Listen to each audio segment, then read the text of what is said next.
Hey everybody, it's theoretical bullshit once again. I'm not going to do my typical rants on, Christianity and religion and faith and, oh, God can't exist both outside of time and space at the same time. I'm not going to do that tonight. I want to bring up something else. I was browsing around the internet just goofing off, and I ran into an article that's by Personality and Social Psychology Bulletin, and this was published in 1980.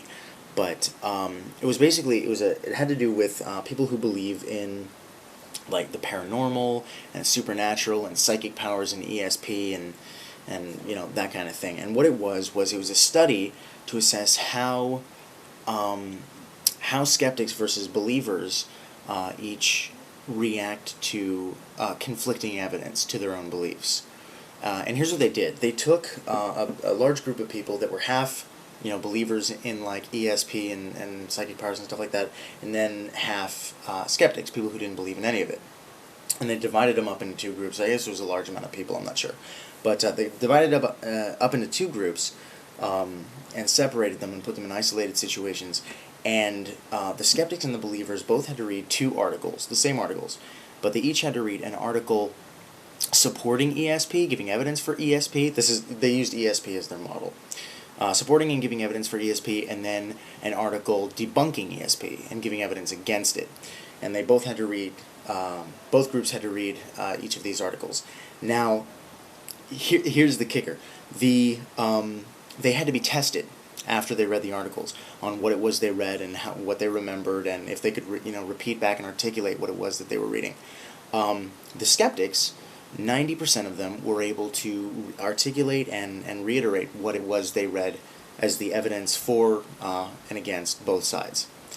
The believers, less than 40% could actually articulate the evidence and the conclusions that were debunking psychic powers and ESP. Less than 40%. And this is great. Of the 60-something% that couldn't, a majority of them didn't even realize that what they were reading was evidence contrary to their beliefs. They didn't even realize it. A lot of people have a way of compartmentalizing their intelligence.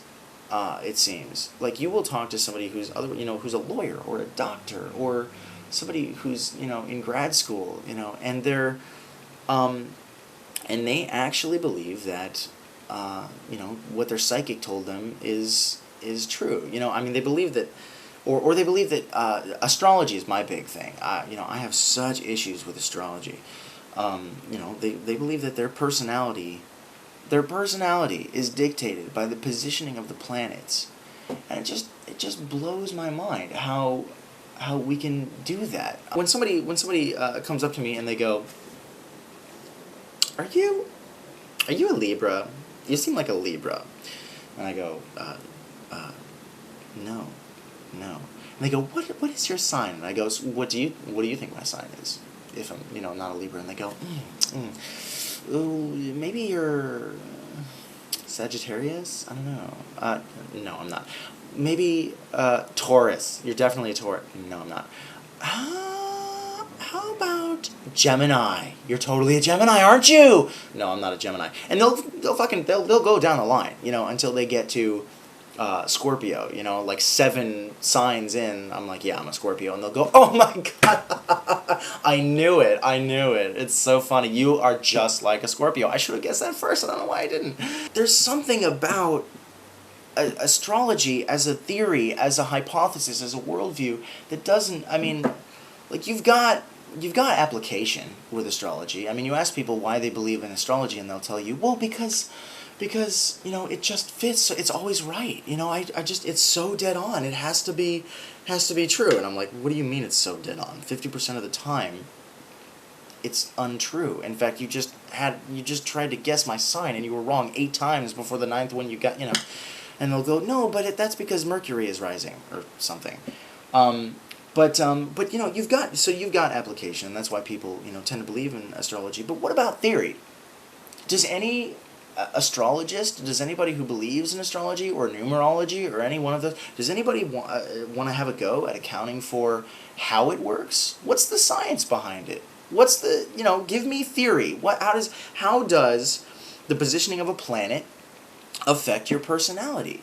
Also, astrology is based on a really primitive grasp on our planetary system too. You won't find things like Pluto, Uranus, and Neptune in our astrological charts because we didn't know they exist. Now, what if we were to factor those in? Or are they just too far away? They don't have like the energetic pull or the gravitational pull? How does it work?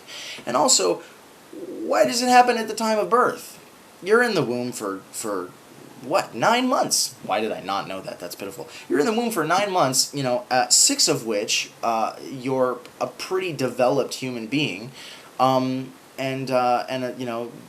your personality is only dictated at the moment that you're born, at the moment that you come out of the womb. Like what? The planets have like this master effect on your personality, and it can go through hospital walls and doors and tons of concrete and steel and titanium, and it can get into that, the room where you were born. It can go through all that, but it can't get through a couple centimeters of skin. Like, the planets can't get through, a mother's stomach. I want to read to you, there was another study done on astrology, and 150 people, there was a newspaper ad that was, sent out for free astrological readings. And 150 people showed up, and they were all given this full comprehensive astrology reading, from like personality traits to likes and dislikes to how you are in a relationship to so on and so forth, by somebody who claimed to be a professional. And 94% of the people who replied to the ad said that it was a complete accurate assessment. Said that, yeah, that fits me. That that sounds like me. And they were all given the same. They were all given the same chart, and the chart didn't belong to them. The chart belonged to a mass murderer by the name of Dr. Pityat, I think, if I'm pronouncing that right. But it blows my mind how we can forsake common sense and reasoning for this. I wonder if it's. I wonder if it has something to do with, I think the most universal human trait is a craving for identity. And think about it. I don't know who you are watching this video, but aren't those like little MySpace quizzes fun? What kind of kisser are you? Which superhero would you be? And we love it. We love the feedback. We love being put in a category. We love being put in a group, and I think that's just a very human thing, as opposed to having no identity and not clinging to any idea of yourself, and not claiming to be able to even describe yourself objectively, which is a very difficult thing to do. But I don't know. So anybody out there who's into astrology? Anybody want to defend anything that maybe I've misrepresented astrology in some way. Maybe I've thrown up sort of a straw man argument, against your beliefs. I don't know. Anybody want to put me in my place? I'm totally open to it. But it just seems like such, like I said earlier, a compartmentalization of intelligence, that we would do that, that we believe these things, and that we, take something so ridiculous and just feed off of it. So anyway, thoughts, questions, complaints, grievances. 1-800. No, I'm kidding. Okay, that's it. I'm done. I think I'm done. So tell me what you think, world.